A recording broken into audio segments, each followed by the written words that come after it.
No one is coming to save you. এই ভিডিওটা ভালো মতো দেখো। তুমি যদি মনে করো যে তোমার লাইফে একটা প্রবলেম আছে, তোমার পড়াশোনা হচ্ছে না, তুমি যে কোনো কিছু নিয়ে ডিপ্রেশনে আছো, no one is coming to help you. এটা লাইফের একদম ব্লেটেন্ট ট্রুথ। যেই বাচ্চাটা ভালো করছে তাকে কোচিংয়ের সব টিচার তার ব্যাচে আনতে চায়। যেই বাচ্চাটা ভালো করছে তার বাবা মাকে সবাই জিজ্ঞেস করে কেন আপনার বাচ্চা ভালো করলো, আপনি কিভাবে করলেন।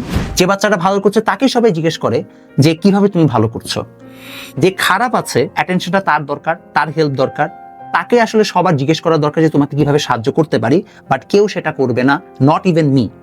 বিকজ ওয়ার্ল্ডটা এভাবেই চলে, সবাই সফলদের গল্প শুনতে চায়।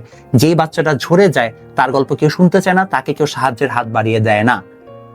এটাই truth. No one will come to save you.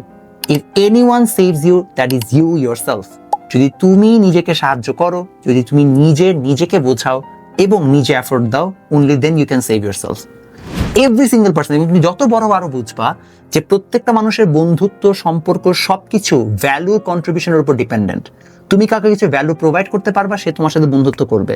তুমি দেখতে ভালো হবা, টাকা পয়সা থাকবে, তুমি একজন প্রোভাইডার হবা, অটোমেটিক্যালি তোমাকে অপোজিট জেন্ডার বেশি প্রেফার করবে। That's just how life is. এটা তুমি না মেনে নিলে তুমি বোকার স্বর্গে আছো। তুমি যতই হচ্ছে যে মোরালিটির আইডিয়া দাও না কেন, আলাপ দাও না কেন, এটা এইভাবে কাজ করে না। No one will save you unless and until you save yourself.